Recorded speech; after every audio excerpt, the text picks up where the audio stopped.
अस्सलामुअलैकुम क्लास 10 कैसे हैं आप सब। उम्मीद है आप खैरियत से होंगे। सेक्शन ए हमने डिस्कस कर लिया था विद सॉल्यूशन। आज हम सेक्शन बी डिस्कस करेंगे, अपना मॉडल क्वेश्चन पेपर। तो सेक्शन बी और सेक्शन सी आज हम दोनों डिस्कस करेंगे और एंड पे हम देखेंगे चैप्टर्स की वेटेज, किस चैप्टर से एमसीक्यू शॉर्ट और लॉन्ग इकट्ठे बन रहे हैं, किससे सिर्फ लॉन्ग आ रहा है और किससे सिर्फ शॉर्ट आ रहे हैं।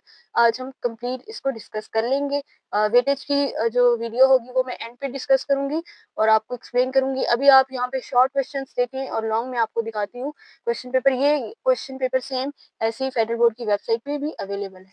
तो जो आपका क्वेश्चन नंबर 2 का फर्स्ट पार्ट है, ये क्या है, what is mean bye isotope of an element. आप आइसोटोप ऑफ एन एलिमेंट को डिफाइन करेंगे, वो क्या होता है वो बताएंगे, आपको 1 नंबर मिलेगा। फिर है give examples of 3 isotope of any element.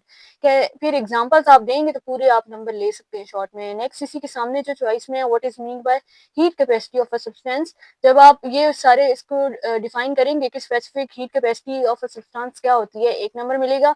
Right it's formula, formula लिखेंगे तो आपको फिर दूसरा नंबर मिलेगा 1 नंबर, क्योंकि 3 नंबर का शॉर्ट है। देन ऐसा यूनिट लिखेंगे तो ही आपका क्वेश्चन यहाँ पे कंप्लीट होता है।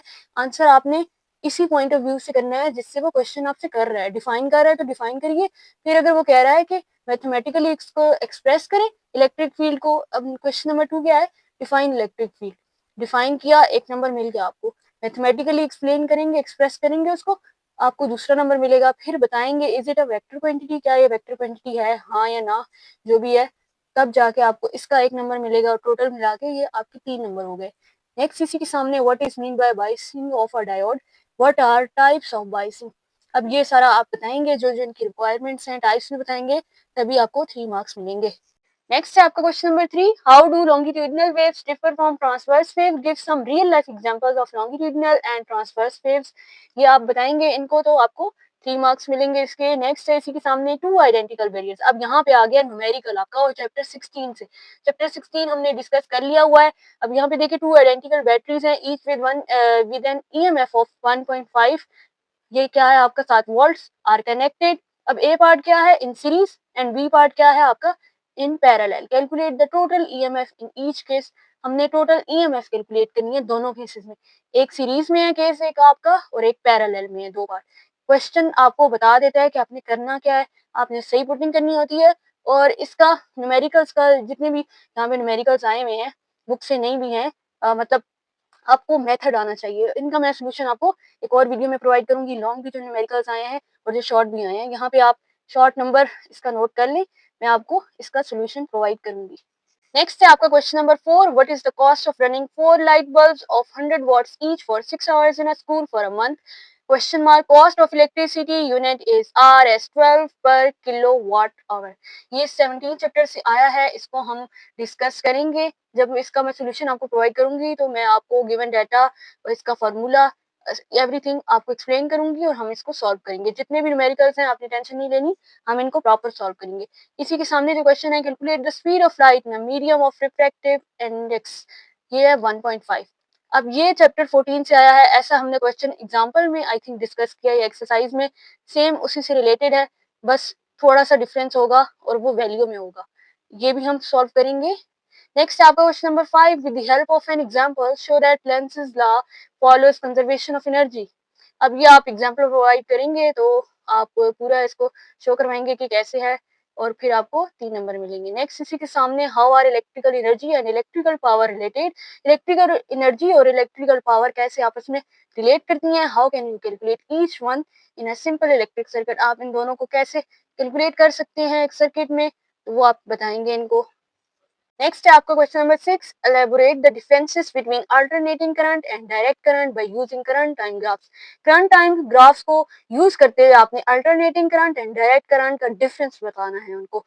नेक्स्ट है आपका सामने ही, how do land and sea breezes form and what role do temperature difference between land and sea water play in these breezes. कह रहे हैं, पहले तो वो पूछ रहे हैं कि लैंड और सी ब्रीजेस कैसे मतलब क्या शक्ल इख्तियार करती हैं, वो कैसी होती हैं, और फिर कह रहा है कि वो क्या रोल प्ले करती हैं। टेम्परेचर डिफरेंस इनका क्या होता है between land and sea water in these breezes, यानी टेम्परेचर क्या हो रहा है सी वाटर का और लैंड का इन दोनों ब्रीजेस में, लैंड एंड सी ब्रीजेस दोनों में। नेक्स्ट है आपका question number 7, what is an echo, question mark, calculate the minimum distance between source and obstacle to hear echo in air, question mark, speed of sound in air. ये आपको दी हुई है, पहले आपने इको को डिफाइन करना है, देन आपको ये वैल्यू दी हुई है, तो इसको आपने कैलकुलेट करना है कि मिनिमम डिस्टेंस कितना है। नेक्स्ट है आपका what are common methods used to discharge an insulator, question mark, briefly elaborate any one method. Common methods लिखेंगे कि कैसे डिस्चार्ज करने के हैं एन इंसुलेटर, और फिर आप एलेबोरेट करेंगे उसका एक मेथड, छोटा सा ही, बहुत छोटा सा एक्सप्लेन करना है आपने, बहुत ज़्यादा एक्सप्लेन करने नहीं बैठ जाना, इट्स अ शॉर्ट क्वेश्चन।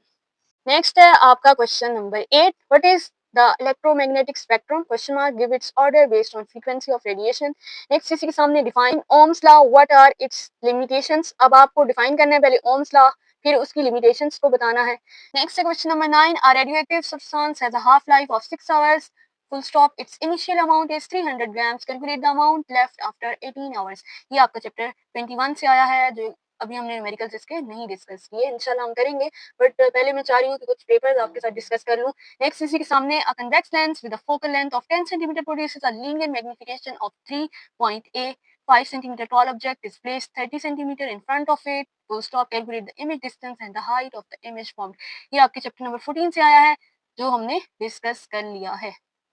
यहाँ पे मैग्निफिकेशन जो है ना 3 है, आगे फुल स्टॉप है, 5 centimetre tall object is placed है। ये चैप्टर 14 से आया है, इसका सोल्यूशन भी मैं आपको प्रोवाइड करूंगी। नेक्स्ट है आपका question number 10, what will a converging lens act as a magnifying glass, question mark, show it by a ray diagram. अब यहाँ पे आपको डायग्राम बनानी पड़ेगी और उससे शो करवाना पड़ेगा आपको, ठीक है। डायग्राम्स आपने करनी है जिन क्वेश्चंस में आ रही हैं, और वैसे भी जब आप कोई टॉपिक कर रहे हो साथ इंपॉर्टेंट डायग्राम आ रही है तो आपने छोड़नी नहीं है। नेक्स्ट इसी के सामने, how does the wavelength of a wave change if it's frequency is doubled in a medium while its speed remains constant. ये आपको करना है। नेक्स्ट आपका last question number 11, differentiate between evaporation and boiling of liquids. आपने एक line लगानी है, और डिफरेंशिएट करने का क्या मतलब है, एक साइड पे आप एवेपोरेशन की हेडिंग दो और एक साइड आप एवेपोरेशन और बॉइलिंग ऑफ लिक्विड्स की हेडिंग दो, और दोनों के डिफरेंस के 3 पॉइंट्स लिख दो और आपका क्वेश्चन हो जाता है कंप्लीट। डिफरेंस का यही मतलब होता है, आपने एक लाइन लगानी है, एक साइड एक हेडिंग, एक साइड एक हेडिंग, दोनों के डिफरेंसेस के 3 पॉइंट लिखे। शॉर्ट के लिए 3 ही चाहिए हमें, और बात खत्म हो जाती है आपकी। Why does the sky appear blue during the day? अब कह रहा है कि आसमान क्यों मतलब ब्लू होता है ड्यूरिंग द डे, यानी ब्लू कलर, आपका जो नीला रंग है, वो नीले रंग का आसमान क्यों होता है ड्यूरिंग द डे यानी दिन में, तो वो आपने रीजन एक्सप्लेन करनी है 3 मार्क्स की। तो ज्यादा लंबा चौड़ा आपने शॉर्ट्स को नहीं लिखना, गप्पे अपने नहीं छोड़नी, जो आता है उसको सही से लिखें। अगर कोई डेफिनेशन आती है इस टॉपिक से रेलिवेंट तो आपने वो लिख देनी है, कोई भी क्वेश्चन छोड़कर नहीं आना। सबसे बड़ी गलती आप यही करते हैं फेडरल बोर्ड में, क्वेश्चन ब्लैंक छोड़कर आ जाते हैं। मतलब कुछ भी आपको आता जाता है, कोई न्यूमेरिकल की वैल्यू समझ आ रही है, गिवन डाटा लिख के आ जाए, कोई थ्योरी से रिलेटेड उसकी डेफिनेशन आ रही है, वो थ्योरी का क्वेश्चन नहीं आ रहा आपको, कुछ भी उस चैप्टर से रिलेटेड आ रहा है, कुछ भी लिख के आ जाए, हो सकता है एग्जामिनर आपको मार्क्स देता हुआ चला जाए। लेकिन अगर आप फुल ब्लैंक छोड़कर चले जाते हैं, फिर एग्जामिनर आपको कुछ भी नहीं कर सकता, वो आपको मार्क्स नहीं दे सकता खाली पेज के।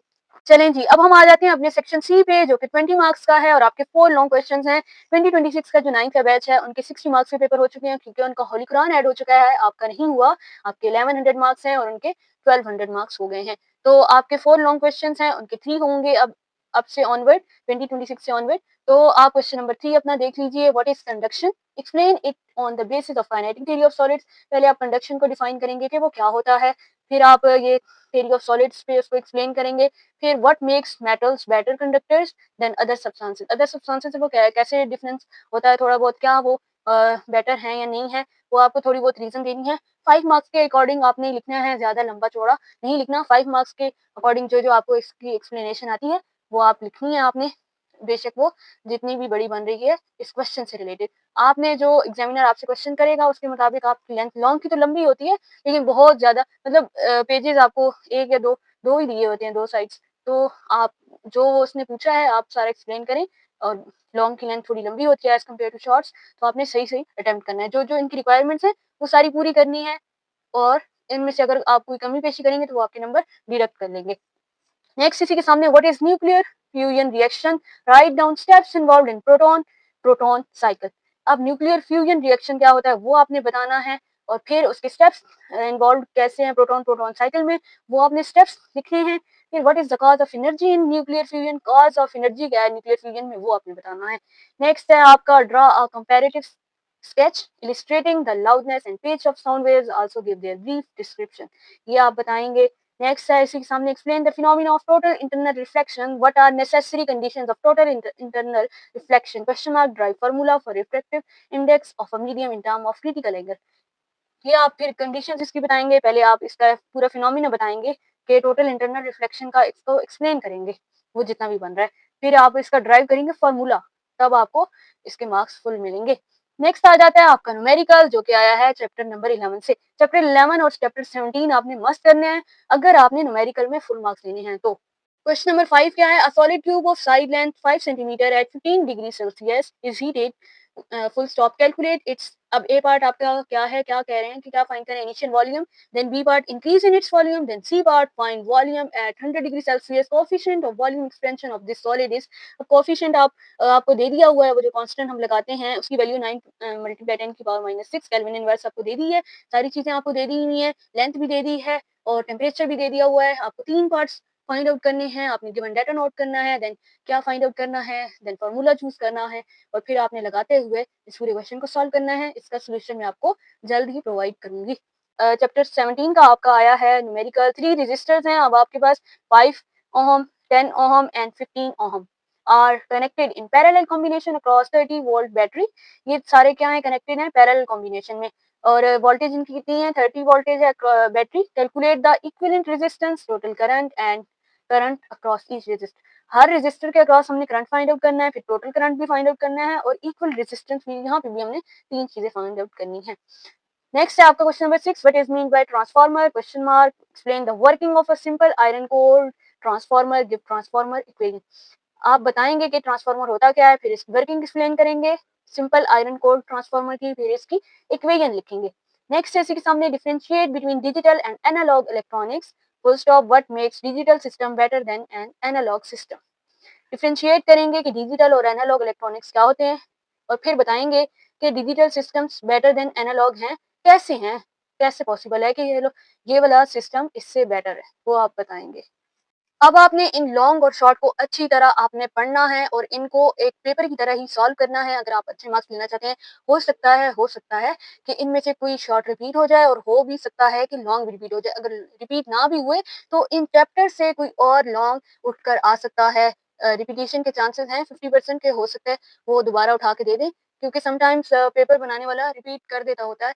अभी तो इतने पेपर नहीं हुए, आपका फर्स्ट बैच है, न्यू कोर्स है, बट पिछली बार 9th में कुछ क्वेश्चंस आपके इंग्लिश में, फिजिक्स में 1-2 क्वेश्चंस रिपीट हुए हैं। बच्चों ने, जिन्होंने मॉडल पेपर किए थे उनके लिए आसानी हुई और जिन्होंने नहीं किए उनके मार्क्स पे कम आए हैं और उनको नहीं पता था कौन से चैप्टर से कितना आ रहा था, तो इसलिए प्रॉब्लम हुई थोड़ी बहुत। आपने इन चैप्टर्स को ज़रूर करना है जो मैं बता रही हूँ और वेटेज पे भी अभी हम जाते हैं और फिर मैं आपको बताऊँगी कि किस चैप्टर को आपको ज़्यादा सीरियस लेना चाहिए और किस चैप्टर को आपने थोड़ा लाइट अगर रखना है तो रख सकते हैं। अब हम इसकी वो देख लेते हैं चैप्टर्स की वेटेज, कौन से चैप्टर से कितना आ रहा है आपका। अब हम मॉडल पेपर के जितने भी हमने सेक्शंस डिस्कस किए हैं, अब हम उनको चैप्टर्स के पॉइंट ऑफ व्यू से देखते हैं कि कौन-सा एमसीक्यूज़ किस चैप्टर से आया था और कौन से शॉर्ट किस चैप्टर से आए हैं एंड देन लॉन्ग। और कुछ बच्चे हैं जिनको फिजिक्स अच्छी लगती है, उनको मैं सजेस्ट करूँगी कि वो सारे चैप्टर्स ही करें जिस तरह वो प्रिपेयर करते हैं पहले एग्ज़ाम्स अच्छे मार्क्स लेने के लिए हैं। जो कुछ नहीं कर सकते, जो कुछ वीक होते हैं फिजिक्स में, न्यूमेरिकल्स उन्हें डिफिकल्ट लगते हैं या थ्योरी डिफिकल्ट लगती है, तो वो इनमें से कोई चैप्टर्स अपने अगर वो स्किप करना चाहते हैं तो वो कर सकते हैं जहाँ से बहुत कम आ रहा है। या जिनसे लॉन्ग और शॉर्ट दोनों आ रहे हैं उनको मैं सजेस्ट करूँगी कि वो अभी से इन चैप्टर्स को करें ताकि वो एग्जाम्स अपने क्लियर कर सकें और अब उन्हें कोई डर ना रहे कि वो कहीं फेल ना हो जाए। ऐसा नहीं होगा जब आप इसको फॉलो करेंगे कि कौन सा चैप्टर बड़ा है और वो हमें करना चाहिए और वो उसको भी इतना अच्छा तैयार करें ना ताकि वो उसको एग्जाम में क्लियर कर सकें। तो चैप्टर 10 की बात करते हैं, यहाँ से न्यूमेरिकल नहीं आ रहा, ना शॉर्ट में ना लॉन्ग में, तो इस चैप्टर से थ्योरी का क्वेश्चन आ रहा है लॉन्ग में, तो वो आप कर सकते हैं। मैंने 11 से ही स्टार्ट लिए थे अपने न्यूमेरिकल्स और इसी वजह से चैप्टर 10 हमने नहीं किया। इससे आपका फर्स्ट शॉर्ट आ रहा है जो कि second choice. Second choice means और के सामने जो अपोजिट में आपके पास लिखा हुआ है वो वाला। तो वहाँ से एक शॉर्ट आ रहा है और एक लॉन्ग आ रहा है आपका थ्योरी का। जो क्वेश्चन नंबर 3 की फर्स्ट चॉइस थी वो वाली और क्वेश्चन नंबर 1 यानी आपका एक एमसीक्यूज़ आ रहा है। तो अगर आप चैप्टर नंबर 10 को लॉन्ग के पॉइंट ऑफ व्यू से तैयार करना चाहते हैं, तो फिर आप तैयार करें, यहाँ से आपका एक ऑब्जेक्टिव भी निकल आएगा और एक अदर शॉर्ट भी हो जाएगा। चैप्टर 11 पे आते हैं तो यहाँ से एक एमसीक्यूज़ आ रहा है, एमसीक्यूज़ नंबर 7 आया है और यहाँ से एमसीक्यूज़ नंबर 4 आया है। क्वेश्चन नंबर 2 की 11 की फर्स्ट चॉइस आई है। फर्स्ट चॉइस आई है क्वेश्चन नंबर 11 शॉर्ट जो है क्वेश्चन नंबर 11 और यहाँ से क्वेश्चन नंबर 5 आपका क्या बना है? लॉन्ग बना है, न्यूमेरिकल का बना है और ये आपकी थ्योरी आई होगी क्वेश्चन नंबर 11 की फर्स्ट चॉइस पे जो कि 3 मार्क्स की है चैप्टर नंबर 11 से। चैप्टर नंबर 12 जिससे एक एमसीक्यूज़ आया है, एमसीक्यूज़ नंबर 9 और इससे 2 अलग शॉर्ट आ रहे हैं। और वो 2 शॉर्ट कौन से हैं, एक 3rd की फर्स्ट चॉइस है और एक 10th की सेकंड चॉइस है। और यहाँ से कोई लॉन्ग नहीं आ रहा, तो चैप्टर नंबर 2 जो है लॉन्ग के पॉइंट ऑफ व्यू से इतना इम्पोर्टेंट नहीं है। यहाँ से 2 अदर शॉर्ट आ रहे हैं। अगर आपको चैप्टर ये ईज़ी लगता है, तो आपका यहाँ से 2 शॉर्ट और 1 ऑब्जेक्टिव प्रिपेयर हो सकता है। इस चैप्टर को अगर आपने करना है, तो फिर आप 17 को मतलब उसके न्यूमेरिकल्स को मतलब उसके न्यूमेरिकल्स ईज़ी हैं एज़ कम्पेयर टू 11 चैप्टर। तो जिन बच्चों को जो चैप्टर ईज़ी लगता है या जिनको न्यूमेरिकल्स नहीं पसंद, तो वो किसी एक चैप्टर को कर सकते हैं प्रिपेयर और एक को स्किप भी कर सकते हैं। लेकिन बाकी बच्चों को ये सारे चैप्टर्स करने हैं, सभी इक्वली इम्पोर्टेंट हैं और उनका पेपर ज़्यादा अच्छा हो जाएगा। लेकिन जो वीक है जो फिज़िक्स में, उनके लिए मैं बता रही हूँ कि वो कोई एक चैप्टर अपना कर सकते हैं। चॉइस पे तो मोस्टली स्टूडेंट्स जो हैं वो छोड़ते हैं।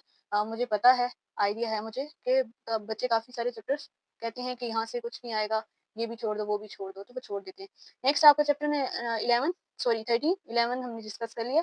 13 का यहाँ से एक ऑब्जेक्टिव आ रहा है व्हिच इज़ नंबर 11 और क्वेश्चन नंबर 2 का आपका 7th की फर्स्ट चॉइस यहाँ से आपका एक शॉर्ट बना है एंड एक लॉन्ग बन रहा है यहाँ से।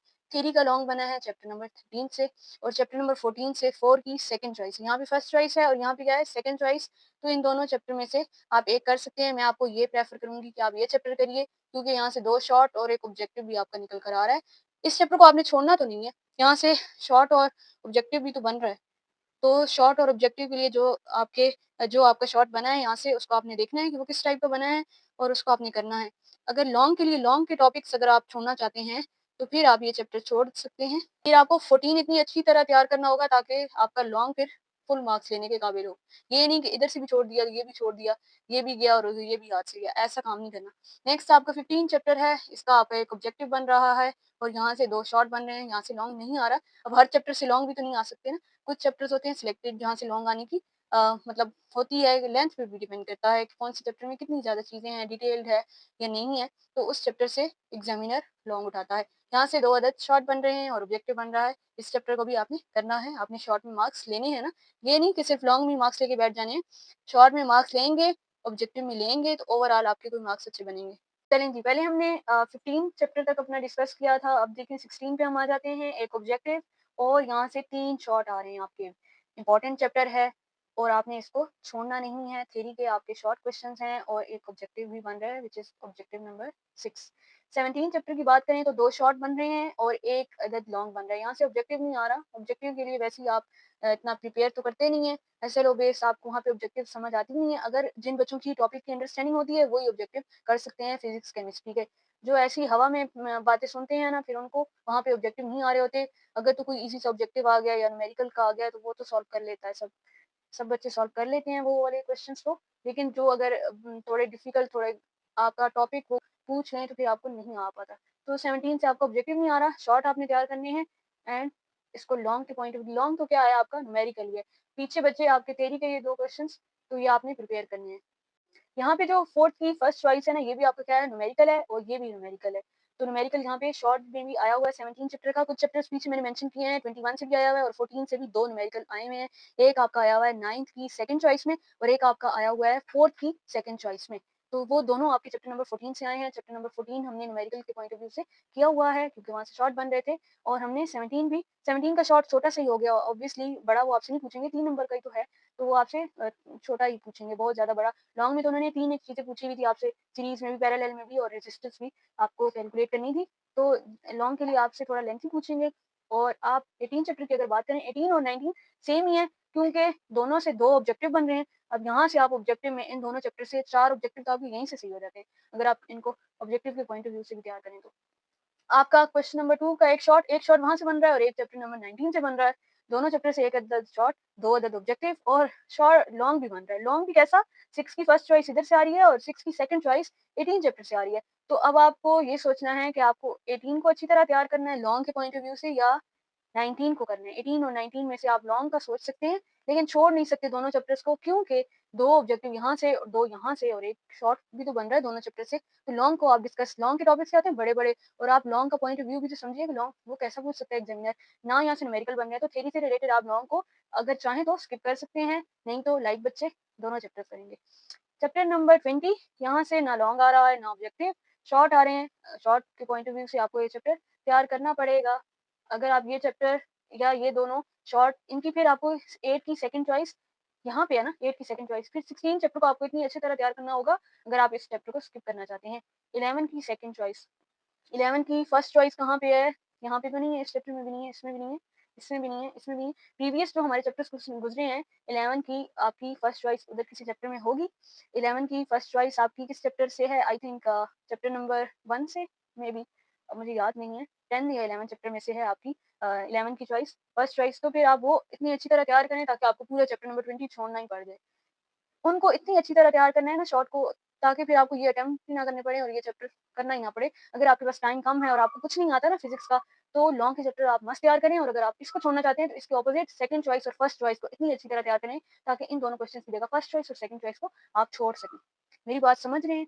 आगे आया आपका चैप्टर नंबर 21, यहाँ से एक ऑब्जेक्टिव और 2 अदर शॉर्ट बन रहे हैं। फर्स्ट शॉर्ट आपका इसकी फर्स्ट चॉइस, और 9th शॉर्ट आया आपका, इसकी भी आपकी क्या है? फर्स्ट चॉइस है, और ये आपका क्या है? न्यूमेरिकल है। और यहाँ से क्वेश्चन नंबर 3 की सेकंड चॉइस, ये आपका क्या है? क्वेश्चन नंबर 3 की सेकंड चॉइस में आपके थ्योरी का लॉन्ग है, और इसका शॉर्ट जो है न्यूमेरिकल रिलेटेड है, और वो मैं डिस्कस कर चुकी हूँ सेक्शन बी में। तो आई होप आपको ये सारे चैप्टर का ये स्ट्रक्चर समझ आ गया हो। अब अगर आपको ये सारा स्ट्रक्चर समझ आ गया है, तो फिर आप खुद भी डिसाइड कर सकते हैं कि आपको आपके लिए क्या आसानी है। अगर आप ये शॉर्ट कर रहे हैं या ये लॉन्ग कर रहे हैं, तो उसके सामने वाले पे क्या असर पड़ेगा, या आपके लिए ये वाला चैप्टर आसान है तो ये डिफ़िकल्ट है। तो आप अपनी चॉइसेस भी कर सकते हैं, लेकिन बेटर ये है कि जहाँ से लॉन्ग आ रहे हैं और जहाँ से 3 शॉर्ट या 4 शॉर्ट या 2 शॉर्ट बन रहे हैं, उन चैप्टर्स को आपने बहुत अच्छी तरह प्रिपेयर करना है, ताकि वहाँ से आपके मार्क्स डिडक्ट होने के कोई चांसेस ही ना हो एग्ज़ामिनर के पास। आपने चैप्टर को बहुत अच्छी तरह अंडरस्टैंड करना है, उनके कांसेप्ट्स लेने हैं, कांसेप्ट्स अगर लेंगे ना आप तो खुद से भी लिख लेंगे। और न्यूमेरिकल्स को आपने फ़ॉर्मूला समझना है कि ये चीज़ दी हुई है, ये इसका कांस्टेंट है, और जब आप न्यूमेरिकल सॉल्व कर लेते हैं तो एंड पे वॉल्यूम फाइंड आउट किया है या करंट फाइंड आउट किया है या जो भी, उसके साथ फिर आपने ऐसा यूनिट मस्ट लगाना होता है। और अगर आपको न्यूमेरिकल नहीं आ रहा तो आपके पास ऑप्शन होता है कि आप गिवन डाटा लिख लो, फ़ॉर्मूला आपको पेपर के एंड पे दिया जाता है, वो आप लिख लें, कुछ ना कुछ करें। पेपर को आपने ब्लैंक नहीं छोड़ना, जो आपकी स्पेस दी हुई है ना शॉर्ट या लॉन्ग लिखने की, वहाँ पे छोड़ कर नहीं आ जाना। मतलब जितना आपको अटेम्प्ट करने का कहा गया है, उतने आपने क्वेश्चंस अटेम्प्ट करने होते हैं, तभी एग्जामिनर आपको मार्क्स देता है। अगर आप ब्लैंक पेज छोड़ देते हैं ना उनके लिए कि हमें नहीं आता था, या कुछ बच्चे लड़के ऐसे करते हैं स्पेशली कि वो पेपर ब्लैंक छोड़ के आ जाते हैं, जो नहीं आता वो स्किप करके और जल्दी से पेपर दिया और एग्जाम हॉल के बाहर निकल आए। ऐसा नहीं करना, वो मार्क्स फिर बिल्कुल डिडक्ट हो जाते हैं और फिर आप फेल हो जाते हैं। तो कुछ ना कुछ लिख के आना होता है, फेडरल बोर्ड में वो आपको मार्क्स देते हैं, कुछ ना कुछ बच्चे ने लिखा हो ना वो आपको मार्क्स देते हैं, 1 देंगे, 2, 3, 1, 2, 3 से आपका बड़ा फ़र्क पड़ता है। अगर आप फेल होते-होते पास हो जाते हैं, और अगर आप बिल्कुल ब्लैंक छोड़ा है ना, तो फिर आपका पेपर खुद बोलता है, आओ, आओ मुझे फ़ेल करो। तो ऐसा नहीं होना चाहिए। ये जो मैंने आपको चैप्टर्स बताए, हर चैप्टर इम्पोर्टेंट है, हर चैप्टर से कुछ ना कुछ आया है, कहीं से शॉर्ट आए हैं, तो कहीं से लॉन्ग आए हैं, और लॉन्ग हर किसी चैप्टर से नहीं आया फिर। अब यहाँ पे आपका फर्स्ट चॉइस, सेकंड चॉइस है ना, इसलिए आपके डबल-डबल चैप्टर आ रहे हैं सामने, आमने-सामने। एक ही चैप्टर से दोनों लॉन्ग इकट्ठे नहीं आया, ऐसा भी है। और डिफरेंट चैप्टर से उन्होंने लॉन्ग उठाए हैं, तो यहाँ से अब आप शॉर्ट छोड़ सकते हैं ना, आपके पास चॉइस है। फिर आप फर्स्ट इसकी सेकंड चॉइस को इतनी अच्छी तरह करें और इसकी फर्स्ट चॉइस को इतनी अच्छी तरह करें कि आप चैप्टर नंबर 20 या और भी इनमें से आप तो कुछ चैप्टर सेपरेट कर सकते हैं कि ये अब हमारे पास कम टाइम है और ये हमारे इतने ज़्यादा चैप्टर्स हैं और कोर्स ज़्यादा है, या जो भी आपकी रीज़न है, तो आप इसको स्किप कर सकते हैं। और चूँकि बच्चों ने अपना टाइम वेस्ट किया है इम्प्रूवमेंट में, 9th की इम्प्रूवमेंट उन्हें दी है, तो बच्चों आप इतनी अच्छी तरह टॉपिक्स और चैप्टर्स तैयार करें कि इम्प्रूवमेंट की नौबत ही ना आए, और अगर नौबत आ भी गई है 9th में, तो 9th में जो आपने 10th के लिए टाइम वेस्ट किया है, तो 10th में अगर आपके पास कम टाइम है, तो इस स्ट्रैटेजी को फ़ॉलो करें, और जो चैप्टर जितना इम्पोर्टेंट है, उसको आप इतनी वैल्यू दें, उसको अच्छे से तैयार करें और मॉडल क्वेश्चन पेपर को सॉल्व करें, ताकि आपके मार्क्स अच्छे आ जाएँ। बाकी बेस्ट ऑफ लक, मिलेंगे नेक्स्ट वीडियो में, तब तक के लिए अल्लाह हाफ़िज़। वीडियो अच्छी लगी हो तो वीडियो को लाइक करें और शेयर करें।